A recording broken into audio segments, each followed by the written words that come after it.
What's up, everybody? We're here to go through our rankings, and man, do we have some discrepancies. Make sure we tell Brennan what's up, because we know who's right.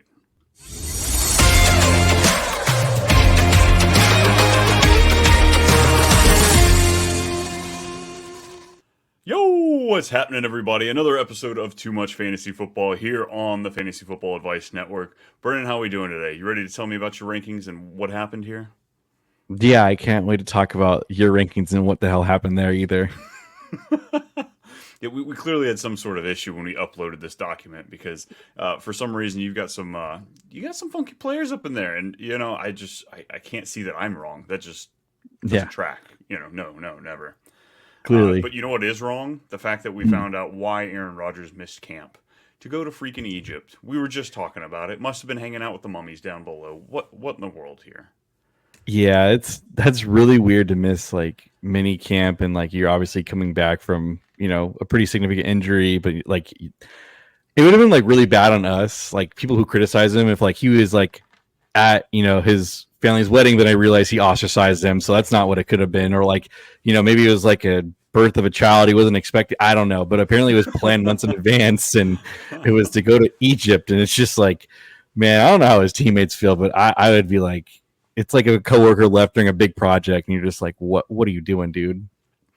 Honestly, when you think about it, it's probably good. Like, it's good for his mental health. Like, we hear all of these rookies in there talking about him. Oh my gosh, I wasn't even born when you were first playing. So it sounds like he was just trying to go somewhere where he wasn't the oldest thing around. He's trying to make himself feel younger at heart. And what better place than Egypt? He's definitely going to find some old shit there. Yeah, definitely. Awesome. Well, we do have our rankings here. If you want to see them, come on over to the platform. Maybe we have them there. Maybe we don't, but you got to look for them to find out. But right off the bat here, not that it's a huge discrepancy, but I will say I have Jaylen Hurts at, you have him at 2, and I'm a little lower. I cannot squeeze him up there. I want to, but I have him at 5. This turnaround for Jaylen Hurts, do you just think that, Kellen Moore's coming in there, you just no worry at all about this team? You think we're right back where it is even without Jason Kelce? I mean, what did he finish last year too? With a significantly worse play caller. I think everyone's like kind of like on that leery side of like, no Jason Kelce, all the tush push goes away. It's like I keep reminding people the same thing. This man squats 600 pounds. I'm sorry.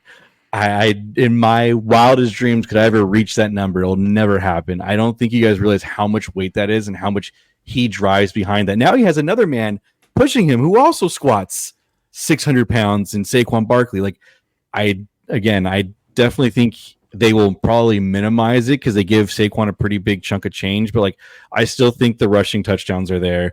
He still has Devonta Smith and AJ Brown. He has elite weapons all around. I have a hard time seeing him finish anything lower than 4. Like literally, I think his floor is like 4 or 5 or 6 at the lowest. I would have to. I have him at his absolute floor. I think it has to be at 5. I don't think you're. I love everything you're saying. So having him up at 2, I don't hate it. I don't think you're wrong. I'm actually I was kicking myself trying to move him up, but I guess I'm just so confident as well in the 4 that I have. I've got Lamar, Patrick Mahomes, Anthony Richardson, and Josh Allen as my top 4. If I'm allowed to, I'd tier the 5 of them all together and really just say pick your favorite out of the 5 because I don't think there's a wrong answer amongst the bunch. But Jaylen Hurts like you said with the discrepancy on Saquon Barkley, for what he will take away from Jaylen Hurts, he's also going to open up. Because Saquon can still catch him from Jaylen Hurts and take him in. So I don't really think, I think for what he takes away, he will also give as well. And it just kind of balances out. So end of the day, I think this offense will be drastically better than it was last year. Last year, the talent outweighed the coaching.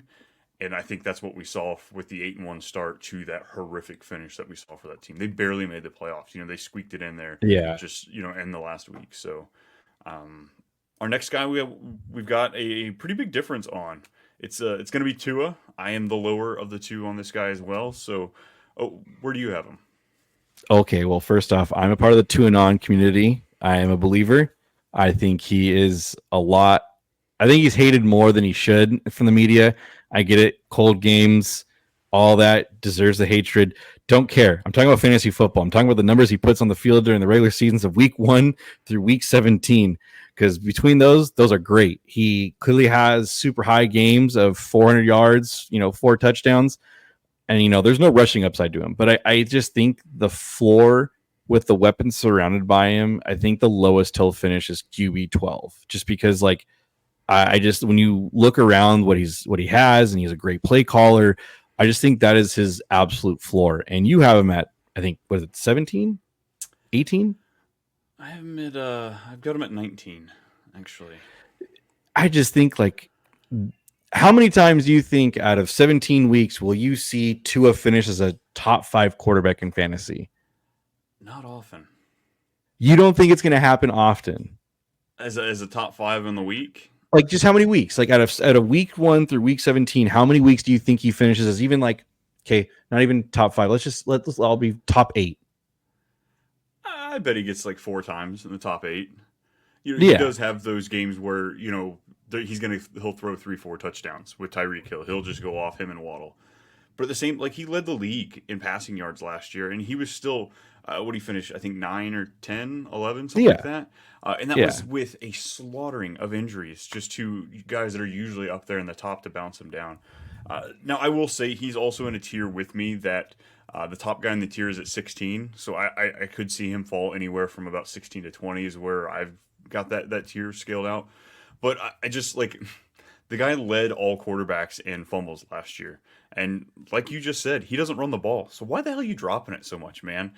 He can be a bit turnover prone. Like I said, he has the big yardage games, but sometimes we're just not seeing him really thread the needle down there with the touchdowns and have that 35-plus touchdown season, especially when he has essentially just 2 wide receivers.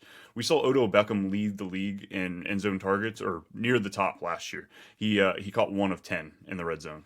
So the chance of him scoring a lot of those touchdowns, no, Achane can take it back for sure. But just for me, I think there's more explosion and a higher ceiling with some of these guys that I have above, just, in the tier above. Give me Kirk Cousins. I'll take Kirk Cousins over Tua all day long. I mean, I understand you, but I mean, like, let's say he finishes QB 9, so, like, I'm even dropping him down 3 more spots because I have other guys ahead of him as well. I just think that he's too much of a safe option. Like, if you punted on a bunch of guys, like if you just went, wide receivers, running backs, even like a good tight end, and you've, like, basically punted on the quarterback position, I think he's a very safe floor to have. And, like, let's say you draft someone like I don't know, like a Jaden Daniels, or, even like a Caleb Williams, because you're hoping for the ceiling that they become something with the rushing upside. Tua is just such a safe option. I think he's just where I have in my rankings is where I ultimately see him being his floor as well. Just 12. See, give me Deshaun Watson over Tua. If I'm going late quarterback like that, I'll take Deshaun Watson and go even later than Tua, because you can get him way cheaper than you would Tua. And I think at that point you're nearly streaming quarterback anyway. Hey, how many top end weeks did Deshaun Watson have? I believe it was 3 of his 6. He was actually in the top 9. So as bad as his play was, because he got hurt, he got knocked out. So, like, that's all the sample size we have to play with here. I get it, but, like, again, it's the cost that you're getting it with the ADP tied in with what he has. Tua's offensive line also got worse. They lost both their their guards, and we saw Tua get thrashed around like a freaking fish 2 years ago. So, not that I'm wishing ill on the guy, and we hope that we move past these horrible concussions that he was in, but I don't know, just no faith. I see higher ceilings, I guess, across the board with some of these other guys. I can see that. I just think out of the guys who don't rush the ball, like a Jared Goff or Kirk Cousins, I think Tua is the better option just because of the better weapons, I guess I would say. Gotcha. So you like a Deshaun Watson than somebody who does rush a little bit. Is that what you're telling me? Yes, I like my quarterbacks to be able to scramble, but I also like them to not have issues on and off the field as well. So well, he has kept his hands to himself for at least a year, I think. So we'll commend him for that. Can we commend the guy for anything? Maybe we shouldn't. Yeah. But you know what? He finished his QB5, QB8, and QB10 last year, and like I said, out of 6 starts. That's not too shabby. And one of those games, he got pulled after 16% of the snaps. So really, finished 3 top 10 performances in 5 weeks. Okay. Still not drafting him. What if I tell you you can get this guy in the near 15th round, 14th round? Hey, I mean, I love undrafted a bargain. basically. I love that you're Yeah. going to Ross and you're just picking up a quarterback off the shelf. There's Deshaun Watson sitting there. Nobody wants his finger licking self. No shitting on KFC there. I don't know where that. All Fair. right. Ready to go to running backs? Yeah, I am ready to go running backs. Who's the first one you want to talk about? So on yours, the first thing I noticed, I have a feeling that there'd be discrepancies. I'm a little bit lower than on most. It's James Cook. You have him at 11. I have him at 17. I guess since I'm the one that's a little bit lower on him, I would say the reason why for him is just the pure aspect that once they get down to the 10-yard line, they're gonna pull him out. I want my guy that I have as like my RB1, which James Cook, if you're drafting him at like, RB11, that theoretically could be your RB1. And I just have a hard time seeing him be that. I think at the end of the year, I think his ceiling is like RB10. I think that is the absolute ceiling. But I also think his floor is like RB18, RB9. I wouldn't be surprised if it's just like he had a bunch of like receptions, which is great for full point PPR. But if it's half point, like that, it starts to linger a little bit too. Yeah, I'm trying to look and see where he's going right now. He's going about pick 45 in ADP. So you're getting him Yeah. a little closer to where you have him ranked than where I have him ranked. Yeah. This honestly, this team was a struggle for me. Josh Allen, I think he could easily finish as the number one overall just because he has to put this whole team on his back, and just carry them. Dalton Kincaid's there to help out. They've got some ancillary pieces there in the wide receiver room. James Conner's there. They have Ray Davis to come in. Is Ray Davis is older than James Cook, I'm pretty sure. That dude's going to be 25 I think by Ray the end of Davis the is season. 20. Yeah, I think he's like 24 right now. So yeah, I wouldn't be surprised. Which is wild. But like you said, that's my huge concern with James Cook. It's going to be volatile with the touchdowns. I think this is a guy that can score from past 10 yards out. This guy can break away a run and really get it there. So even with his pass catching ability, I can see him finishing in that like 6-7-ish touchdown area. But I do worry that he won't be a guy that can get to that double-digit threshold just because, like you said, when they get down close, it's not going to go to him. Now, this guy was used so much when Joe Brady took over as the offensive coordinator. So I'm kind of banking in on that. But How many rushing touchdowns do you think he had last year? Rushing, not total just rushing. He had two. Two. Okay, yeah, there you go. Yeah. I know it wasn't a lot. And then, you've got the argument on the other side. They didn't switch to this offense till the second half, so he would have been on pace for 4 touchdowns Ooh. But again, yeah, if you're going to see this guy finish in the top 12, you're going to need some serious pass catching and yardage numbers if he only gives you 4 to 5 touchdowns. So definitely he's the beginning of a tier for me. The tier that he's in is the guys from 11 to 17. So I could see him falling anywhere within that. I wouldn't argue with somebody if they said Raheem Mostert, Alvin Kamara, Achane, Mixon, who are all in that tier, would finish above him. So I don't know. It's difficult. I think I also have him up higher because I have Josh Allen at 4. You've got Josh Allen at 1. So, I kind of see maybe a few more touchdowns yardage going to the Cook side than Josh Allen. That makes sense. Another running back I just saw that we have a pretty big discrepancy on is another guy in your tier right below James Cook. It's Raheem Mostert. You have him at 12. I have Raheem Mostert at 27.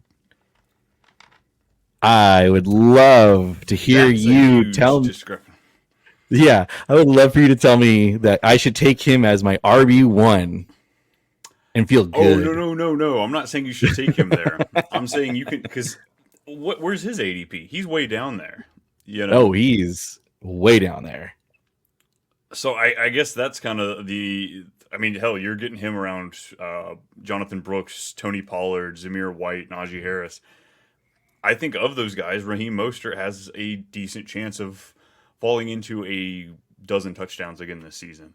They re-signed him, so whether he's actually on the team and producing in the future, not that that matters too much for this year, but you saw a bit of commitment signed to him. The fact that like they're not just going to pull him away. Now, what is it? Jalen Wright, their rookie Hmm. running The back. I do rookie. like him. I've got a good amount of him in best ball because, as we saw, both these two starting running backs for the Dolphins, they miss games. So a lot of this depends on the touchdowns coming back and him playing more games than not. But I guess this is also I've got Tua at 19, man. Yeah. I'm saying that there's going to be rushing touchdowns aplenty, and that's kind of my offset for why I have Tua so low. I still think that Tyreek and Waddle are going to feast, but I also think these running backs are going to be a huge part of this team. But you've Yeah. got them low, just Yeah. nothing from the guy. No I love. just think like the guys that are ahead of him, like I just think they're a little bit more safer, if that makes like if I can put it into any like better words than that. Like I have guys like I have Zach Moss ahead of him. I think like if you're gonna follow, I'm gonna follow the money. Like Zach Moss was just paid, 4 mil not a a lot, year, 4 million. yeah. Yeah. Raheem Mostert was a Ooh. little bit like I think he was right under that if I'm not mistaken. So like I 3.1, yeah. yeah, if they were willing to trade away Joe Mixon, who just had a pretty good year, regardless of how it came out for the Bengals, like and Zach Moss, obviously we saw what he did behind a decent O line. I just think like there's a better upside for someone like Zach Moss than Raheem Mostert when there's just Devon Achan's probably going to be used a lot. They just drafted Jalen Wright, which the third round, it's a pretty decent equity. I could definitely see them kind of having this as a committee back with all these guys.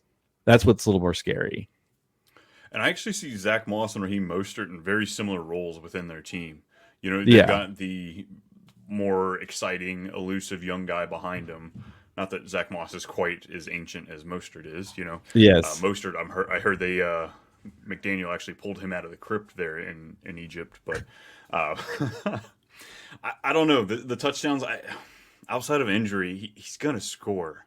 It just feels like he's gonna score, and that price tag way down there. It's hard for me not to take a swing at least. I want a piece of that Miami offense. Yeah. I mean, I can understand that with like wanting the piece of it. And if you're going to gamble on somebody, I guess like, Devon Achan or Raheem Mostert, I guess I still would gamble towards Mostert at this moment too. So I don't hate it necessarily. Coming over to my side, huh? Yeah. Move a couple spots. Yes, get him closer to that 24 mark. Yeah. I guess I'd feel a lot. That's yeah. Woo. Having him down there because you've got Javonte Williams one spot. I would I would have Raheem Mostert 10 out of 10 over Javonte Williams. Yeah. I mean, so would I. That's why I have Raheem Mostert ahead of Javante Well, you've Williams. got them one spot apart though. Is what I guess the point there. Oh man, and then Jonathan Brooks. I'm excited for him, but this it's going to be a lot of camp hype and then like Debbie Downers for this Jonathan Brooks. Oh, It's going to be yeah. exciting next like 6 weeks just to see where we're really at with him. Exactly. The next, we're gonna move over to the wide receivers here. I think we pointed out immediately was a guy that's it's been a favorite for everybody for a long time. It's Devonte Adams. I have him at 9. You have him at 18. All the way down at 18. Oh wow, Yeah. this one's hard to do. It's so hard to stand here and talk about Hall of Fame level players as if they're not good. And when you hit that certain age, he's at 31. There are only so many guys at that age of 31 that have broken 1,000 yards.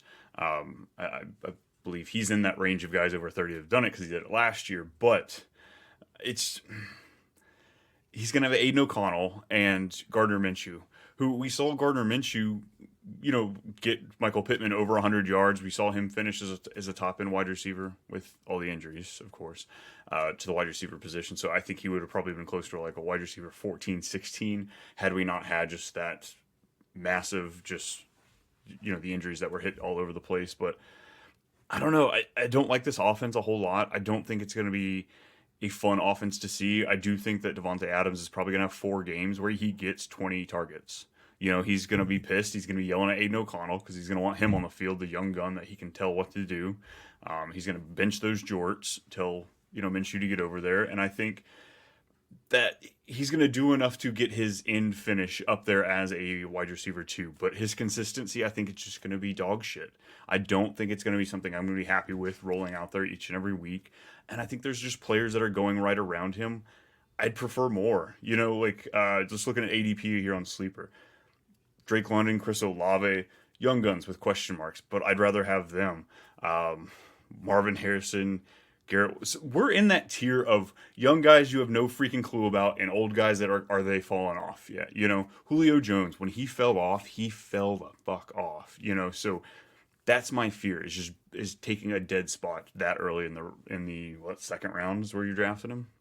Yeah, basically. But you got him at And 9. yeah, So I do have him at 9.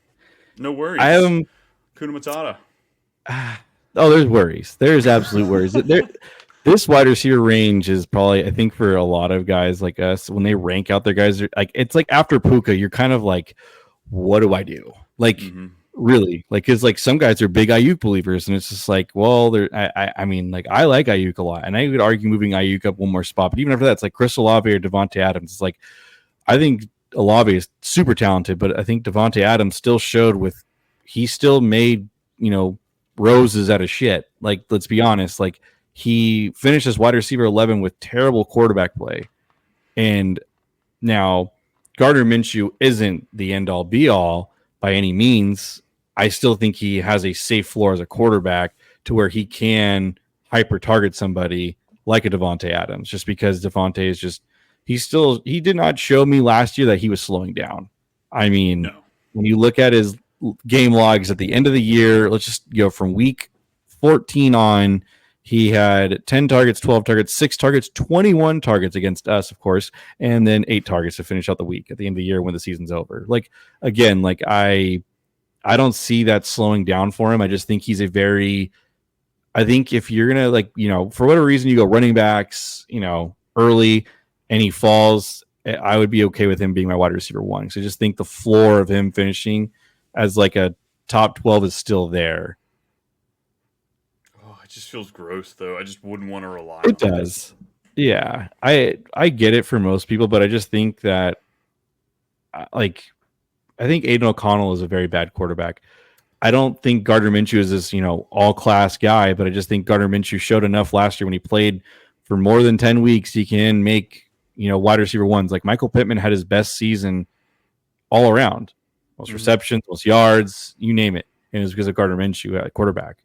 So I think with that, with someone like Devontae Adams, it'll be just fine. That's why I'm not too worried. I think the scared people who don't want to draft him are just like, oh, it's Gardner Minshew. It's like, yeah, but like, was he really all that bad? Like let's talk about it. Like, I don't think it was that terrible. And they've got a decent amount of not the best pass catchers out there, but like Jacoby Myers is still a guy who can absorb a lot of targets. Obviously, Brock Bowers, we're going to see what the rookie's made of. And Michael Mayer. Let's not forget the guy. Obviously, in Dynasty, he's almost forgotten because he's behind Brock Bowers. But he is for sure forgotten. We're going to see him involved. Like, he's got second-round draft capital attached to him. Seeing them go out there and run 2 tight end sets, I wouldn't be surprised if we get a little bit of that. So, not that any of them are going to take that number 1 pass catching spot away from Devontae Adams, but as far as taking away targets, 100%. No, I agree. I can see the target maybe threshold going down a little bit with drafting the rookie tight end who's got a ton of upside of Brock Bowers going as high as he did. Really unfortunate to go to us, but that's fine. I think the next guy I want to talk about. Yeah, I know. The next guy I want to talk about is someone that you are an absolute favorite of. I think there is some homerism when it comes to it, but I understand it. It's not crazy where you have him at because I can't see where he can be at that. It's Christian Watson. You have him at 19. I have him at 38. So I have him outside as a wide receiver 3. Disrespectful. So, I know. Oh man! But you gotta convince me and the audience that he's fixed the hamstrings. He's officially fixed them. I think he has. Like those hamstrings that can be a little frustrating. A little frustrating.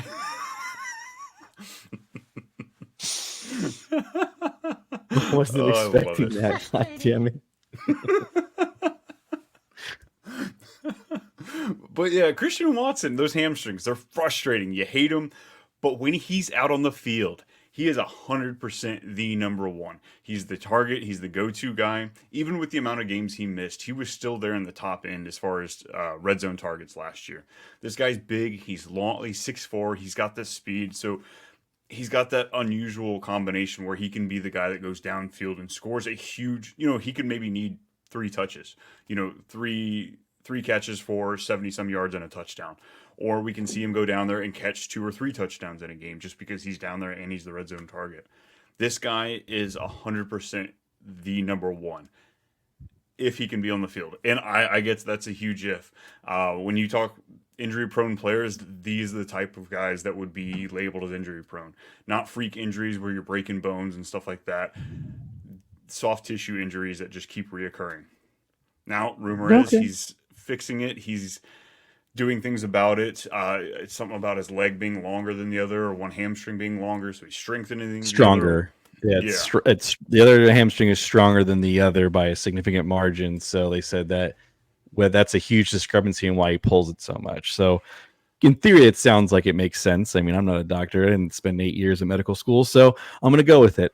Right? It sounds legit to me. I was sold. So again, I'm banking on a lot of that. But here at 19, even if he misses a handful of games because of that, he's the kind of guy that touchdowns will inflate his finish drastically. A lot of these guys, once you get into the late wide receiver 2, early wide receiver 3s, a touchdown or 2 will jump them 3, 4, 5, 6 spots. So I think that he doesn't need as much to do it. But if we can get him out there for 16 games, this guy is going to tear it up. And guys in this range, I think he is one that has a top 6 finish in him. Again, if we get that full season finish, because I think he is so entrenched as the number one. Jaden Reed, amazing talent. I love the dude. I think he's great, but he's not a number one. He just does not feel like a number one for me. I'm also the guy that feels like Amon-Ra just can't be a number one too. Completely wrong there, and he definitely is. But Jaden Reed's just. Let me read you a stat here. Let me read you a stat here. So there's 5 wide receivers with the highest rate of design targets in 2023. They're all rookies, surprisingly. Number 1 was JSN, which is kind of a shocker. Zay Flowers was 2. Rasheed Rice was 3. Demario Douglas was 4. And Jaden Reed was 5. Yeah, 21%. Watson wasn't on the field. Of course he was getting it. You see the snap splits when they were both on the field, though? Watson was just taking it home all day long. So I'm not saying that Jaden Reed isn't capable. I still think he'll be a good finish. I'm trying to look and see where I have him. I've got him as like a wide receiver 4, so it's pretty ugly where he's at because I've got a lot of the old guys. Like he's drowned in a sea of Terry McLaurin, Stephon Diggs, Keenan Allen, DeAndre Hopkins. But I guess I'm entrenched in that Jordan Love and Christian Watson will have an amazing year this year. All right, fair enough. But 38, you can't tell me 38. That's some bullshit. Like, you got to give me at least 26, 27. I'm trying to think, all right, so in a season's end finish, I'll go through the names and I'll tell you yes or no, and I'll be honest after looking through this. So I'll go Tank Dell. Would I rather have Tank Dell or Christian Watson? I'd rather have Tank Dell. Yeah. Would I rather have Malik Nabers or Christian Watson? I'd rather have Malik Nabers because I think the upside of Malik Nabers is significantly higher than Christian Watson. This is a name where you'll probably get upset, but it's Stephon Diggs. Yes, I still would rather have Stephon Diggs than Christian Watson. I know you're going to say no, and I completely understand it. It's fine. I just think if you're going to gamble, there's a gambling too, because there's an aspect where he could lead the team in targets and receptions in Houston, but I don't see it, but there's a possibility. Christian Kirk, I don't think we're going to argue there. I think he's a very safe option. T. Higgins, I can maybe give you that too, just because the same issue of, he's the number 2. Christian Watson could be the 1, so that's fair. Calvin Ridley, I can't. Deontay Johnson, sure, you can make that argument. There's a couple guys behind that too, but yeah, maybe I have him a little too low. But I do think at the end of when the season ends, it'll be Jaden Reed that leads that team in targets, receptions, all to be the wide receiver 1 for fantasy purposes. Oh man, It's going to be an interesting one for sure.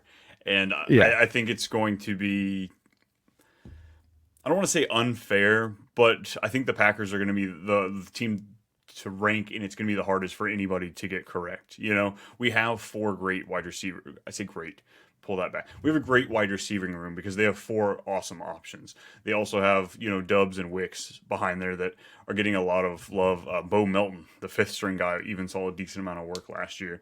And then you Yeah. got two tight ends that are still fully capable. So at the end of the day, there is a good chance that these guys are just going to slaughter each other's value. You know, you're going Yeah. to struggle to figure out who to play at which week. I just think Christian Watson has the highest ceiling ultimately. And with the price that's baked in, I'm willing to take a shot at it. You know, because you'll find out after 2-3 weeks if he's on the field or not. Do I want to keep up with this? Do I want to play the game and keep him on my bench and flex him in when I can? Or is this guy just RIP and they're going to be moving on? You know, We can do a starting beer bet. to replace him. Hey, I'm We can down do a with beer it. bet. I'm So down. if he finishes closer to 18 compared to where I have him at, or 19 compared to where I have him at 38, we'll buy each other one. The other person buy each other a beer out of it. So Are we you saying can pencil me in as a winner. overall finish on the season or points per game? Overall finish on the season. Damn it. Not points per game. Like, yeah, cool. 4 games you get a like ridiculous amount of. No, what? Hey, I was trying to hedge the bet a little bit for myself. Yeah, a It's little bit. I okay. can see that. No kidding. Juice nods over there. Yeah, you got to do what you got to do. Yeah. Outside of that, I feel like we were pretty close on our wide receivers. We didn't have a lot of discrepancies overall. If we compare this to like Fantasy Pros ECR, we definitely have some movement, I think, across there. But you got two smart guys here on the show, folks, that you're watching. Clearly, we win some leagues, and you need to. I mean, we're gonna be dead ass wrong come September, aren't we? I'm feeling it already. No, absolutely not. Jonathan Brooks is going to be a league winner. I don't care what they say at camp. He's going to win you a league. I promise. Malik Nabers, you've got him at 28. I do have him at 25. Or no, you've got him at 25. I've got him at 28. I've seen a lot of people have him closer to 20. Do you believe that, like, does Daniel Jones need to have a, not quite a career year, but an above average year for himself for Malik Nabers to finish that well? Or can we get poor play from Daniel Jones and still see, you know, a nice finish from Malik Nabers? I think you can say both are correct. I really think that Daniel Jones can just be average and Malik Nabers will. I think Malik Nabers has the talent right there with Marvin Harrison Jr., Roma Dunze. When he's on the field, he's super electric. The yak is going to be crazy. I just think it's hard to grade him out because like he is going really high the most, and you and I have him a little bit lower. I just think there's other guys that are, like if he's going to be my wide receiver two, I need my wide receiver two to just be, you know, a little bit safer. I guess I already have that wide receiver one, but if you're going to swing for the fences, I completely get it. Malik Nabers is a guy that I wouldn't be shocked if he finishes like a top 15, even potentially top 10, just because of how good he could be. It's just I'm a little more on the leery side because I just think that there are potentially other, like how are they want to, game plan, their weeks. It could just be trying to make Daniel Jones throw the ball, 40 times a game could be a really bad time for the Giants. 100, I think so too. And like going on sleeper anyway, ADP, you've got Pittman, Devonta Smith, Cooper Kupp, and DK Metcalf all going behind him.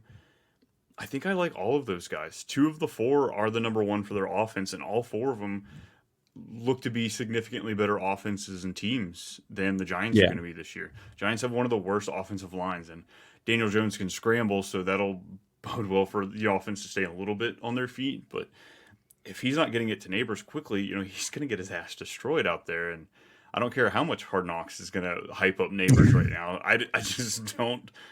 I don't want to pay that price, I guess, where he's going. He's going right behind Jalen Waddle, DJ Moore, Stephon Diggs. Yeah, I'll take Nabers over Diggs every day. Give me that. Side note, I don't know if you saw the clip, but it makes me so excited. Send it to you earlier. It is so exciting to see GMs talk like us normal people. So what will it take for Brian Burns? Like, is just telling me a first round. Like, I was just like, he talks like one of us. It's like one of us trying to make trades for fantasy. Exactly.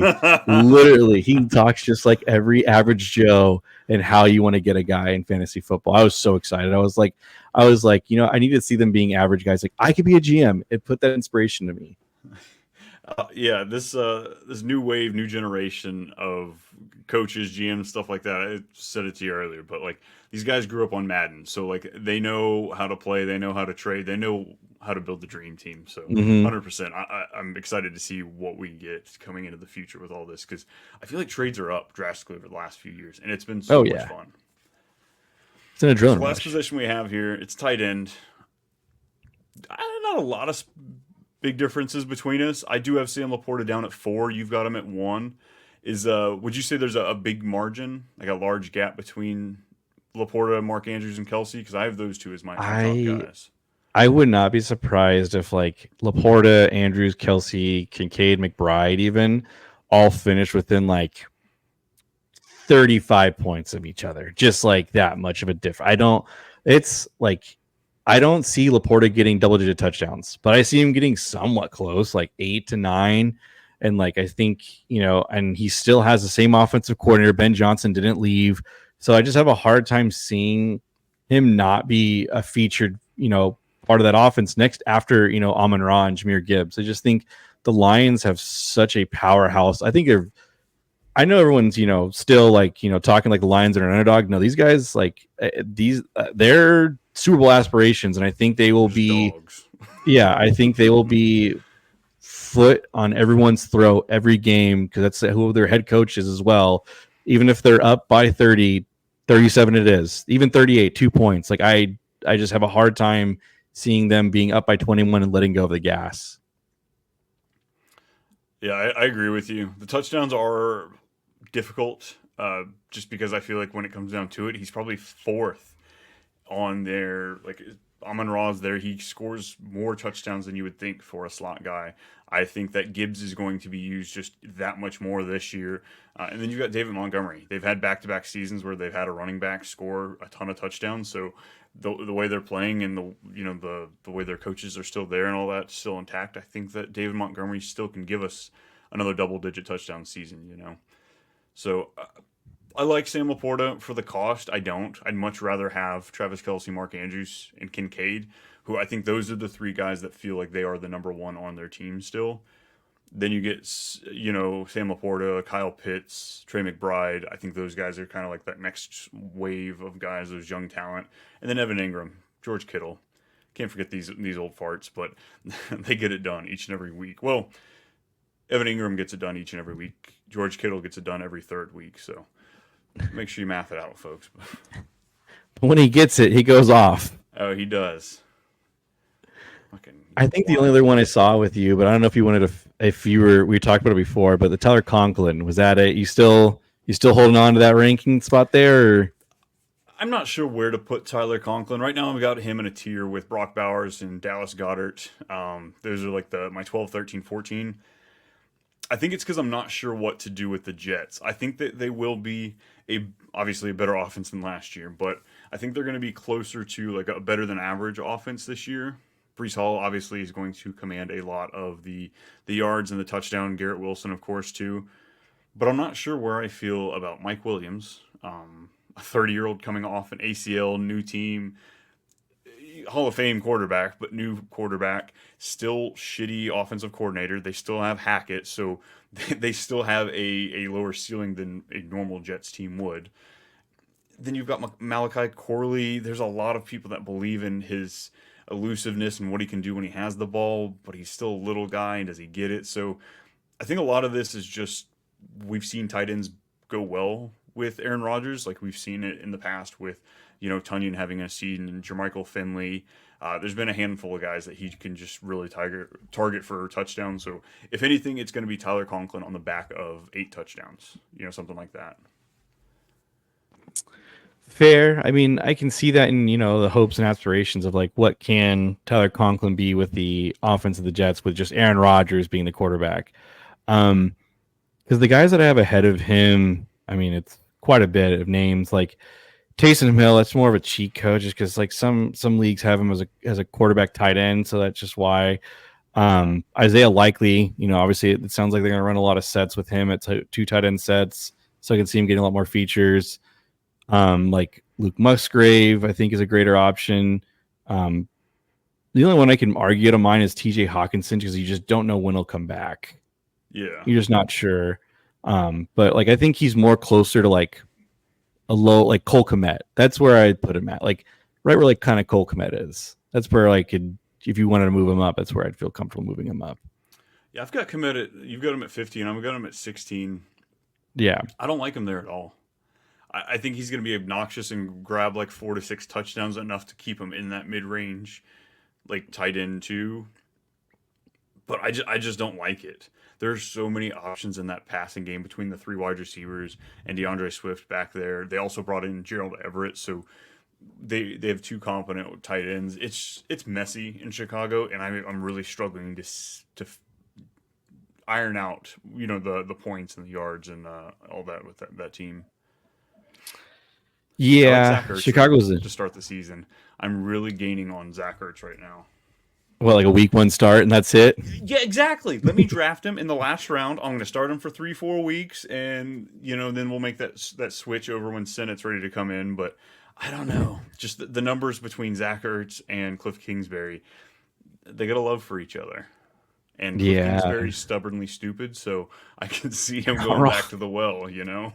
Yeah, you're not wrong in that aspect with Cliff Kingsbury. Yeah. Awesome. Who else do you have? Anybody else you want to talk about before we wrap it up?